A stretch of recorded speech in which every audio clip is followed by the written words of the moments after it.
Good morning, student. Myself Praduman, your physics teacher for class 9 and 10. Today, just I am going to start a video lecture for part 2 for class 9 for chapter force and laws of motion.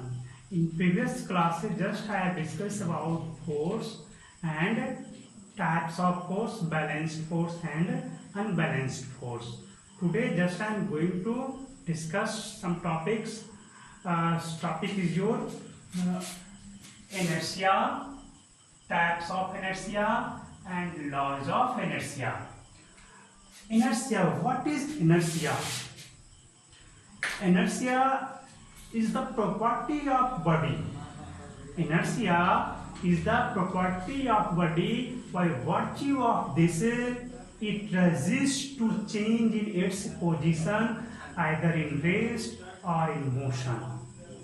Yes, समझ में आना चाहिए. Inertia क्या है? किसी भी body का एक इनहेरेंट प्रॉपर्टी है, बॉडी का प्रॉपर्टी है जो क्या करता है, अपने स्टेट में बदलाव का हमेशा विरोध करता है.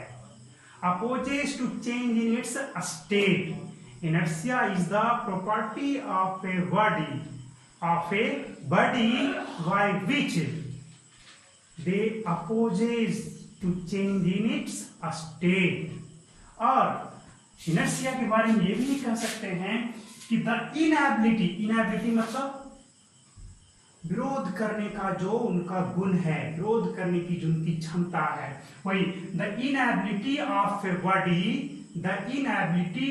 Body to change its state of rest or uniform motion or direction of motion unless some external force acting upon it. क्या कह रहा है कि इनर्शिया जो है किसी भी बॉडी का वो प्रॉपर्टी है जो अपने स्टेट में बदलाव का विरोध करता है, चाहे वो बॉडी रेस्ट में हो या फिर वो यूनिफॉर्म मोशन से जा रहा हो या फिर अपने डायरेक्शन में, अगर डायरेक्शन चेंज करना चाह रहे हैं तो उसमें भी वो विरोध करता है ना. आखिर वो क्यों करता है? ये प्रॉपर्टी है. चलिए कुछ और इसके बारे में जान ले. Types of inertia. There are 3 types of inertia. First is inertia of rest, second thing is inertia of motion, third one is inertia of direction. Inertia of rest say that everybody according to inertia of rest, it say that everybody remain at rest. It want to remain in rest unless force is applied on them, unless external force applied on them.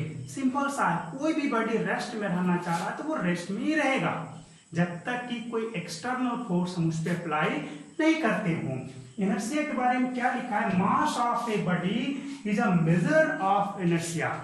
कहने का मतलब ये हुआ कि जितना heavy मास होगा inertia का measurement उसी के आधार पर होता है. इनर्शिया जो प्रॉपर्टी है वो completely depend upon mass of the body. Mass पे डिपेंड करता है. जिसका मास ज्यादा होगा उसमें इनर्शिया ज्यादा होगी. आप खुद से सोचो ना, अगर एक बड़ा सा पत्थर रखा हुआ है, आप उसे पुश करना चाहोगे, रेस्ट में है, तो आपको जितना फोर्स अप्लाई करना पड़ा, अगर उससे बहुत बड़ा स्टोन रहे, बहुत हैवी मास का स्टोन रहे, क्या दोनों में आपका इक्वल फोर्स पर वो दोनों का मूवमेंट होगा? कभी नहीं होगा, है ना. आपका जो हैवियर बॉडी है उसमें आपको ज्यादा फोर्स अप्लाई करना पड़ेगा, है ना. क्यों? क्योंकि उसमें जो इनएबिलिटी है, जो अपने स्टेट में चेंज करने का जो एबिलिटी है वो ज्यादा है ना. क्यों ज्यादा है? मास ज्यादा है इसलिए. तो heavier body have larger inertia. Heavy body के पास इनर्शिया ज्यादा होती है और जो लाइटर बॉडी है इनर्शिया उसके पास कम होगी. तो इनर्शिया ऑफ रेस्ट आपको क्लियर हो गया होगा. Everybody want to remain in rest unless external force applied on them. Second thing is inertia of motion. Inertia of motion क्या है? Everybody wants to move in its uniform motion. Suppose that if a body moves there is no friction between body and contact. कोई body move कर रहा है, उसके contact और उसके बीच में कोई फ्रिक्शन नहीं है, तो वो जिस मोशन से जा रहा है वो उसी मोशन से कंटिन्यू चलते रहना चाहेगा और वो अपने मोशन को बदलना नहीं चाहेगा. That means everybody continue in it's uniform motion unless external force applied on him, है ना. वो जिस मोशन में जा रहा है वो उसी मोशन में चलना चाहेगा जब तक कि कोई एक्सटर्नल फोर्स नहीं लगता हो. तो ये था inertia of motion. Third one क्या है आपका? Inertia of direction. Inertia of direction क्या कहता है जी? Inertia of direction says that if a body is moving in a particular direction, if a body is moving in a particular direction, then they always maintain this direction, then they want to always in this direction unless external force applied on them. कोई भी body है किसी particular direction में move कर रहा हो तो वो उसी डायरेक्शन में ऑलवेज कंटिन्यू रहना चाहेगा जब तक कि कोई एक्सटर्नल फोर्स उस पर नहीं लगे, है ना.